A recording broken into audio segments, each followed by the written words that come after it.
Selamat pagi saudaraku seiman dalam Kristus, salam sehat, sukacita selalu untuk kita. Marilah kita siapkan hati dan pikiran kita untuk mendengarkan firman Tuhan. Tuhan beserta kita sekarang dan selama-lamanya.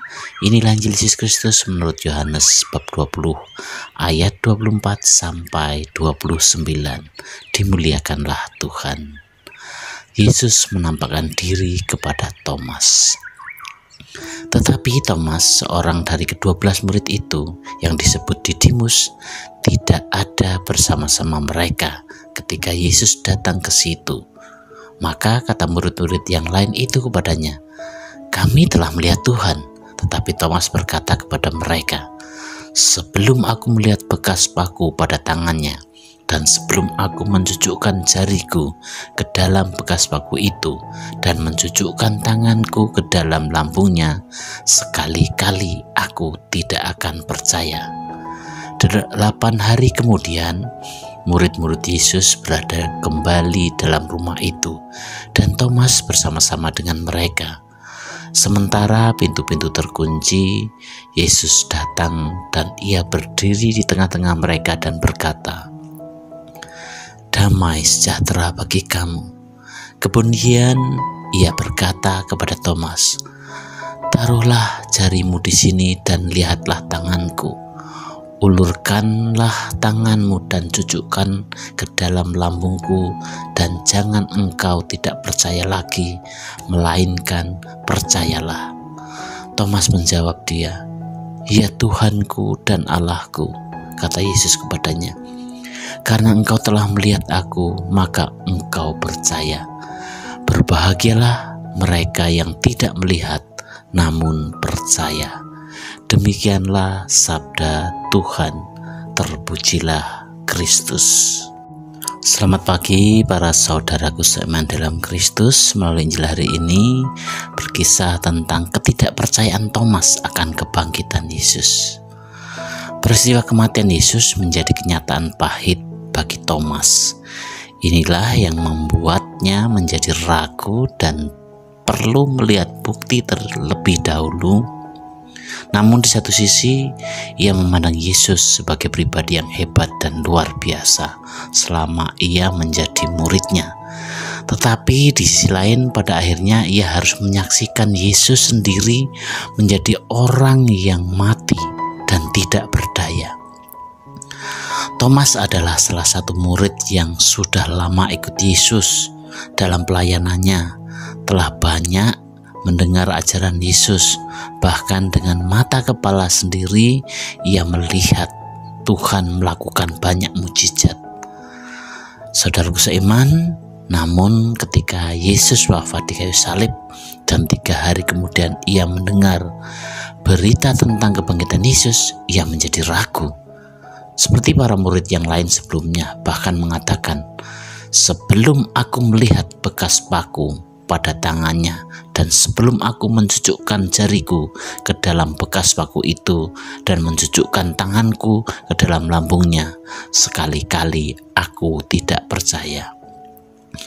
Bagi Thomas, untuk percaya bukan hal yang mudah, sebab ia sedang mengalami berbagai perasaan yang berkecamuk dalam dirinya, di mana pada peristiwa kebangkitan ini, murid-murid yang lain bisa mengalami penampakan kebangkitan Yesus, sedangkan dia tidak, sehingga dia mengalami keraguan.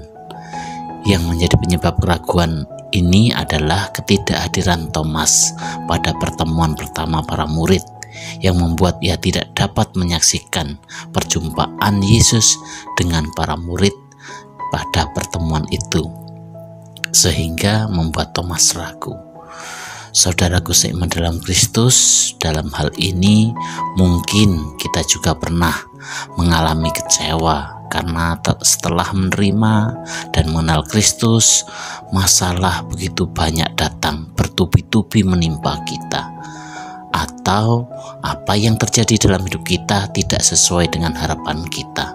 Kita kecewa dan meninggalkan persekutuan, sama seperti yang Thomas lakukan.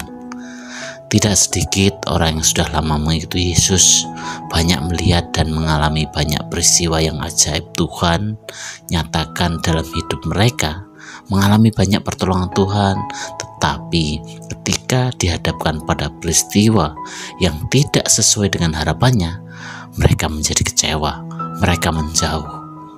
Sabda Yesus kepada Thomas merupakan bagian dasar dari pewartaan karya keselamatan Tuhan, dan buahnya adalah kita inilah yang diselamatkan.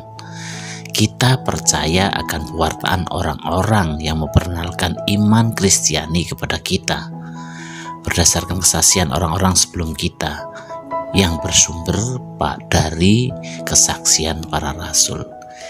Iman kita akan wafat kebangkitan dan akan datangnya kembali, kita digaungkan selalu. Hal ini dilakukan setelah konsekrasi dalam anamnese. Maka giliran kita meneruskan iman ini kepada anak-anak kita, generasi muda, dan kepada orang-orang yang ingin mengenal Kristus.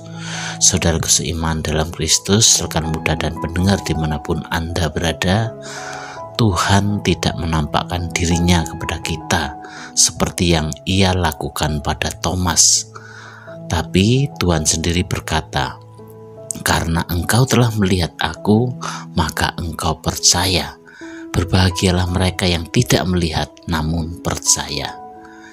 Yesus mungkin menjawab atau mungkin tidak menjawab kita dengan cara yang kita inginkan, tetapi Dia akan menyatakan dirinya kepada kita secara pribadi jika kita mencari Dia melalui firman-Nya. Yesus mengingatkan Thomas bahwa akan ada orang-orang yang tidak percaya yang akan diselamatkan tanpa melihat fisik tubuh Kristus yang sudah dibangkitkan. Tetapi dengan pewahyuan Kristus yang sama efektifnya dalam catatan yang sudah ditulis oleh para rasul. Dan melalui sabdanya, Yesus sendiri berdiri di hadapan kita hari ini, memanggil kita kepada iman dengan pengungkapan diri yang sama nyata dan kuatnya, dengan yang membuat Thomas berserah dan percaya, dan dengan berkat khusus bagi kita yang percaya. Demikianlah permohonan kita hari ini, dan marilah kita akhiri dengan doa dalam nama Bapa dan Putra dan Roh Kudus. Amin. Tuhan Yesus yang penuh kasih, meski kami belum pernah melihat secara nyata kehadiran-Mu, tetapi kami tetap percaya kepada-Mu. Perteguh dan kuatkanlah iman kami, agar kami mampu mewartakan karya keselamatan bagi orang-orang di sekitar kami. Doa ini kami serahkan kepada-Mu Tuhan, dengan perantaraan Kristus Tuhan kami. Amin. Dalam nama Bapa dan Putra dan Roh Kudus. Amin.